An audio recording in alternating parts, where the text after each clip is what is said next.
Palmeiras eu acho constrangedora. Ainda bem que você não leu tudo, porque eu acho que quem nos acompanha não merece, né? Isso aí. O jogo de domingo foi comprovadamente um jogo de uma arbitragem nociva ao São Paulo, ao Campeonato Brasileiro, uma arbitragem que teve influência direta na troca de liderança, porque no final de semana o que nós vimos? 2 jogos importantes, envolvendo 3 jogos, né? Envolvendo os 3 times que brigam pela liderança do Campeonato Brasileiro. No jogo de Belo Horizonte, o Sport reclama da arbitragem. Não vou entrar nesse pormenor, só registrando, tá? Senão fica muito chato. No jogo de Salvador, a arbitragem foi correta, expulsou aos 12 minutos o jogador do Flamengo e depois mais um, corretamente na reta final. Nada a dizer. E no jogo do Morumbi, o que vimos, eu nem preciso repetir, porque certamente o ouvinte, o internauta, quem nos acompanha, já está cansado de ouvir e ver e rever as jogadas de erros contra o São Paulo nessa partida, né? É bom lembrar que assim, o São Paulo tomou 3 gols no intervalo de tempo curto, relativamente curto, e o Palmeiras quase tomou 3 gols, né? Não tomou porque um pênalti não foi marcado. E a expulsão do Andrés Pereira, nem vou citar do Gustavo Gomes, que muita gente argumenta que também poderia ser expulso, mas a do Andrés, para mim, é uma coisa tão inquestionável, tão evidente, tão óbvia, né? Inclusive no pênalti não marcado, na quinta-feira, Ramon Abate-Abel marcou uma falta correta do Alexandre do Flamengo no Caio Jorge do Cruzeiro, porque ele escorregou e fez a falta no meio campo. Ele escorregou, também o Alan, e fez a falta dentro da área, e seria pênalti, né? É uma falta muito clara. O VAR se omitiu, o VAR que quase sempre é intervencionista. Eu acho que na tentativa do Palmeiras, sei lá, é de criar uma outra narrativa que, sinceramente, eu acho que não se sustenta. A não ser um cara muito fanático, assim, muito, sabe? Que não consegue olhar para o lado para não admitir que realmente a arbitragem no domingo teve uma influência muito grande. Como teve influência também no jogo contra o Sport da primeira rodada, o jogo contra o Ceará, com pênaltis, no mínimo polêmicos. Do Sport, nossa, acho que teve até decisão da CBF naquela ocasião, né? O segundo. O primeiro foi o Flaco, o segundo foi o Rafael Veiga, não teve contato nenhum. Se me fala a memória, a CBF até, não sei se afastou o árbitro, reconheceu o erro, acho que foi isso, né? Agora, no meio disso tudo, assim, a crise da arbitragem é muito séria, eu acho que ela vai além de nomes e de treinamento, reciclagem.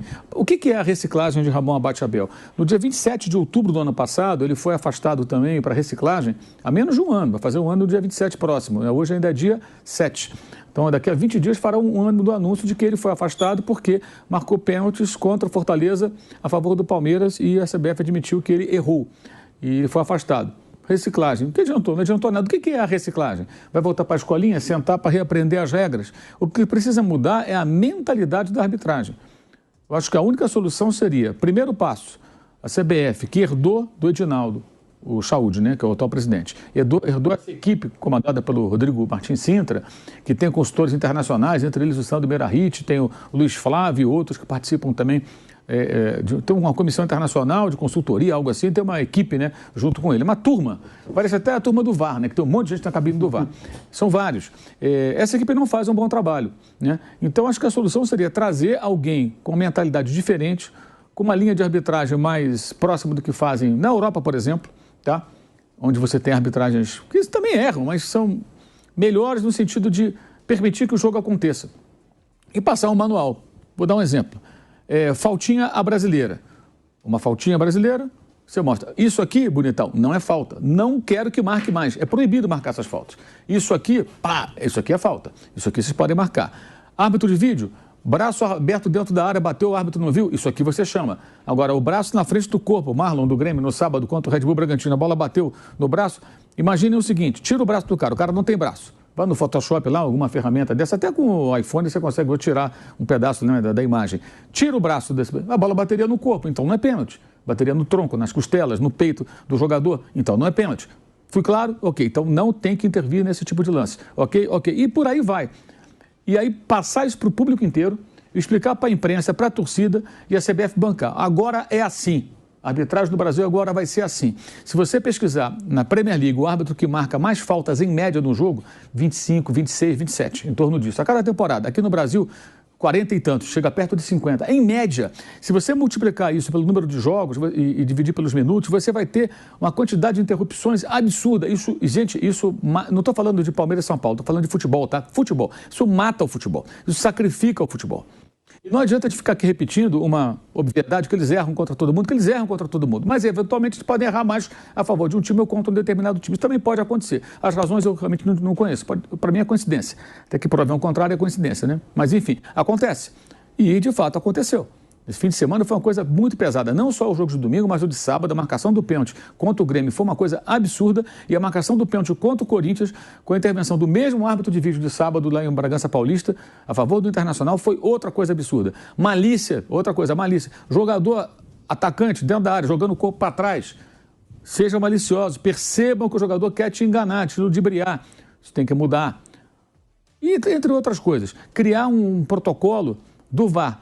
Quem chegar perto do árbitro de vídeo, quando ele for olhar no VAR, toma cartão amarelo. Chegou perto, é cartão amarelo. Cartão amarelo. Qualquer um, técnico, auxiliar técnico, jogador, quando ele caminhar na direção da cabine, se alguém se aproximar para importunar, cartão amarelo. 3 jogadores, tum, tum, tum. Acaba logo. Observe a questão dos 8 segundos. Os goleiros estão mais atentos agora. Porque o árbitro começa a contar 1, 2, o cara já... De vez em quando acontece de marcar bobeira aí e ganhar um escanteio contra, ter um escanteio contra. Então, assim, aí tem que colocar isso bem claro, explicar para a imprensa, inclusive, porque vai ter muita gente na mídia falando, isso foi falta. Não é mais falta. Nunca foi, na verdade. Aqui no Brasil não é mais. Então tem que ser uma mudança de mentalidade. Só que a chefia da arbitragem aqui no Brasil, pode se revezar aí, revezam-se nomes, são ex-árbitros, em geral, brasileiros, que têm a mesma mentalidade. De verdade que fizeram uma experiência argentina aqui em São Paulo que não deu certo. Mas eu acho que aí é questão de escolher o nome certo e passar. Você é capaz de fazer com que a nossa arbitragem aqui seja mais ou menos como é em tal lugar? Digamos, pegando a Premier League como exemplo. Sim, sou. Prepara uma cartilha. Tá aqui, ó. Tá, encomenda, paga o cara, ó. Tá aqui. Esse é o meu manual. Legal, gostei. Vamos ajustar uma coisinha ou outra aqui, beleza e tal. Agora vai ser assim. E põe lá para baixar o PDF no site da CBF. Pode baixar o PDF. Qualquer um. Estudem se quiserem discutir o assunto. Aí o jornalista que tem preguiça de ler, vai ter que ler para poder discutir. Porque tem muitas situações em que as pessoas não leem, como esse rolo aí da Libra com o Flamengo. O cara dá opinião, nem sabe do que está falando. Compra qualquer versão, compra qualquer... Então, vamos ler para poder discutir. Não sei o quê. Não, está lá no manual. A CBF, a Comissão de Árbitros Nova, avisou. Eu até tenho uma certa... não diria tolerância, seria muita pretensão de minha parte se usar essa palavra, mas uma certa compreensão com relação à atual gestão da CBF nesse episódio, porque eles herdaram uma CBF XYZ, bem ou mal. Não estou discutindo a forma como se elegeu, tá? Porque o colégio eleitoral da CBF sempre é muito discutido, não é por acaso. Mas herdaram uma situação da CBF, uma equipe de arbitragem numerosa formada na gestão anterior do Edinaldo. E está há 4 meses, aproximadamente, 4, 5 meses que está lá no poder, acho que é isso. Eu acho que também é difícil você desmanchar essa equipe e providenciar uma outra rapidamente que consiga resultados. Mas acho que é urgente que o atual presidente procure já formar uma equipe nova. Talvez ele tenha que literalmente empurrar com a barriga até o final do ano com essa turma que está lá e fazer uma mudança. Nada contra as pessoas que lá estão, mas contra a qualidade do trabalho que não me parece bom, não me parece pessoas qualificadas para comandar a arbitragem brasileira se você quer realmente que ela melhore.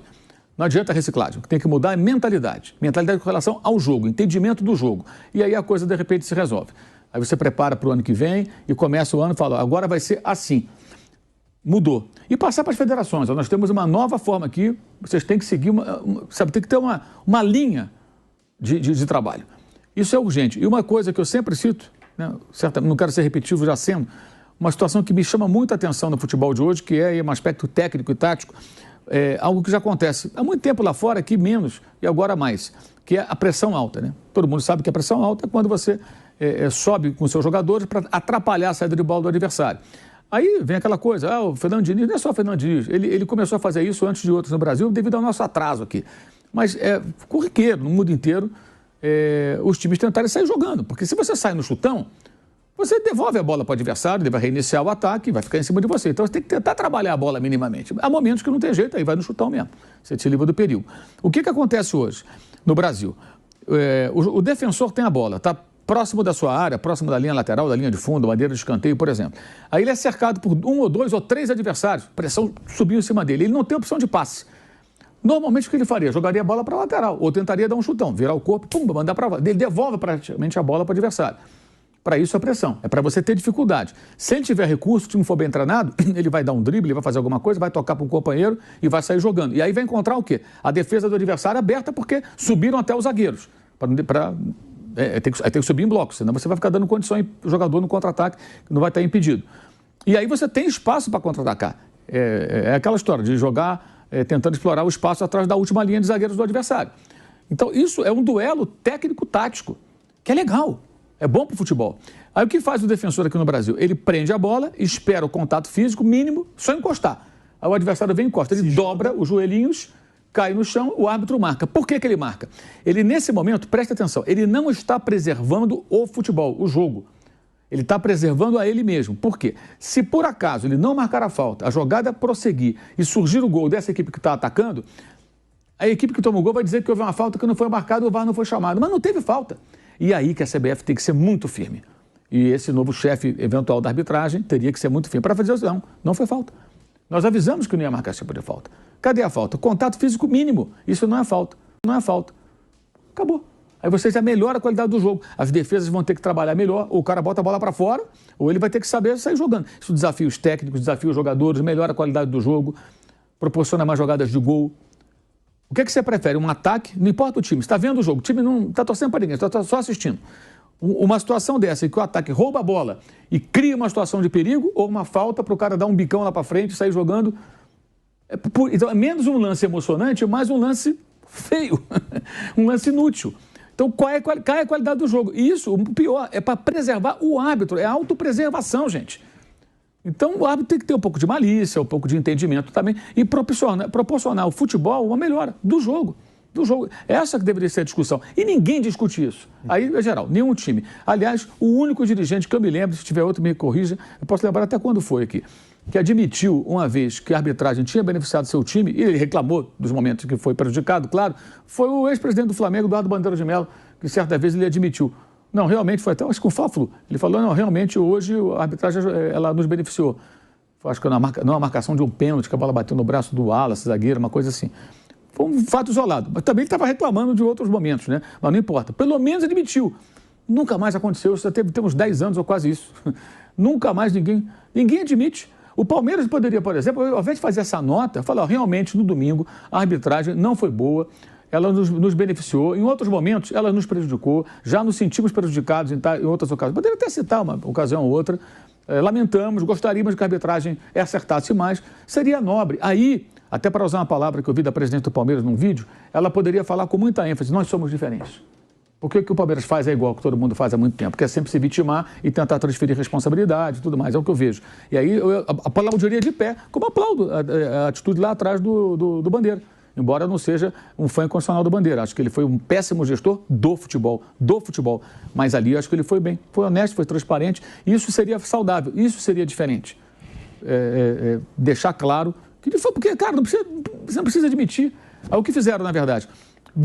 Disponibilizaram para os veículos interessados, e o pessoal faz isso, meu Deus do céu, o Andrés Pereira, que apareceu no Jornal Nacional, inclusive, falando, não, eu não tive muito peso. Gente, era lance claro de expulsão. Aí vem um jogador vender... Dificilmente o jogador aparece dando entrevista exclusiva, inclusive, no dia seguinte ao jogo. No Palmeiras é muito difícil, inclusive. Disponibilizar o jogador para vender uma narrativa. Desculpa, Andrés Pereira, mas foi falta de expulsão, bonitão. Aqui ou na Premier League, onde você jogou tão bem durante tanto tempo. Então, assim, na verdade, o que você tem é mais do mesmo, o que é uma pena. Ninguém está preocupado aí com o futebol. Ninguém está preocupado. Agora, no domingo, de fato, o que aconteceu foi muito triste, mas é uma rotina. Só que o domingo foi além do normal, que não foi um lance só, foi mais de um. E o detalhe, o São Paulo tomou 3 gols no curto intervalo de tempo e o Palmeiras só não tomou porque o árbitro não marcou o pênalti. Senão a chance seria muito grande de o São Paulo marcar um terceiro gol. E o que aconteceria com 10 contra 11? Haveria virada? Muito pouco provável. Jogando com 10 e um eventual 3-0, se o pênalti fosse convertido, mais complicado para virar o jogo. Então, de certa forma, os erros da arbitragem proporcionaram a grande virada do Palmeiras. Mas o Palmeiras errou, jogou mal no primeiro tempo, tomou 2 gols, quase 3, teve pelo menos um lance de expulsão, não fez um bom jogo, e aí na outra parte, com o placar de 2-0 ainda, ele consegue a virada. Aliás, o roteiro foi muito parecido com o de Corinthians e Flamengo. Só que o Corinthians não venceu o jogo porque não foi capaz, teve todas as chances para fazer 2-3-0, não fez. E aí, quando você começa a tirar do banco os jogadores de qualidade do adversário, ele vai e vira o jogo. Mesma coisa do Palmeiras, só que o placar se manteve ao alcance do Palmeiras também em função de erros da arbitragem. Isso me parece muito evidente. E acho que está na hora, sabe, das pessoas serem menos, de fato, menos egoístas no futebol e pensarem um pouco mais na qualidade do jogo. E a CBF, eu diria que já está na hora de, caladinha na dela, começar a trabalhar a montagem de uma outra equipe para chefiar a arbitragem. O fato de hoje, a gente vai falar sobre isso, o Rodrigo Matos colocou lá no UOL, a comissão de arbitragem, ela não queria, informação do Rodrigo Matos, ela não queria afastar o árbitro de domingo. E o presidente da CBF foi lá e impôs, não, afasta. O fato de não querer afastar esse árbitro, depois do que aconteceu, para mim já evidencia a má qualidade do trabalho.